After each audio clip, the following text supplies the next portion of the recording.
Hey guys, so I'm going to work through the adaptive bots on chess.com now, and we're starting with Jimmy, who's supposedly rated 600. Now the key with the adaptive bots is that apparently that they adapt the strength of their play depending on how well you're doing. So the better you do, the more they up their game.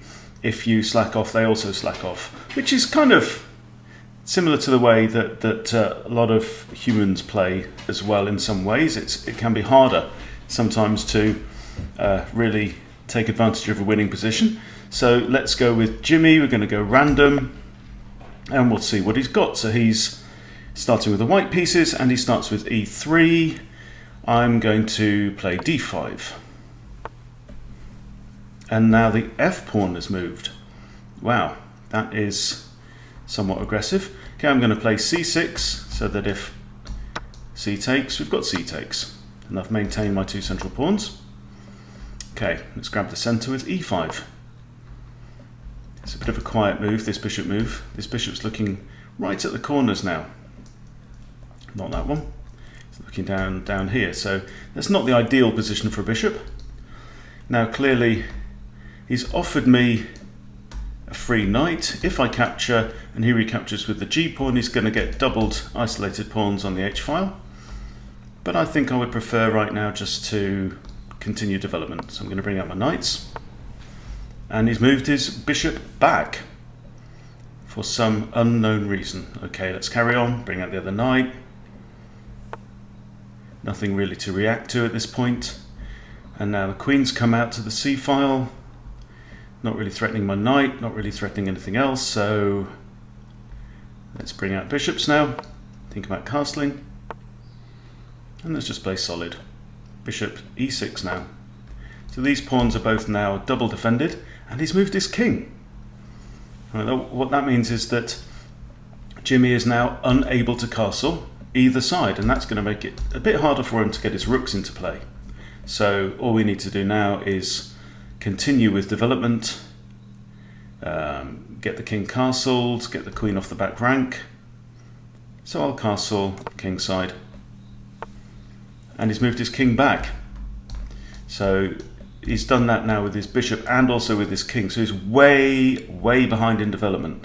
He's only moved 10 and he's still got 3 minor pieces on the back rank. His king is not going to castle. So this is not great for Jimmy. Okay, let's just continue. I'll just put my queen here. And the king's moved yet again. Alright, so now it's time to put a rook on the semi-open file.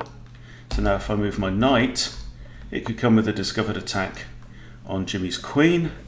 And now knight to d4 will put him in check. He can't capture the knight with his queen, so that should simply win the queen. And we win the queen for free. And now, okay, so I've got a knight that's under attack.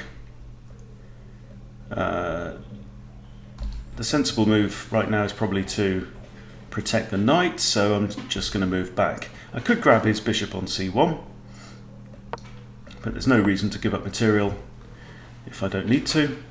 Okay, I'm going to grab this pawn, just open up routes towards his king there. Okay, now I can grab the bishop for free. This pawn's fine. If he captures, I can recapture with the bishop. Okay, and now this means I can put my knight back. Notice this bishop is actually pinned. Alright, so the bishop's no longer pinned. I have a check. Can't go there, there, or there. And right, the king has to go back. This is good. And that might even be checkmate. There we go, checkmate.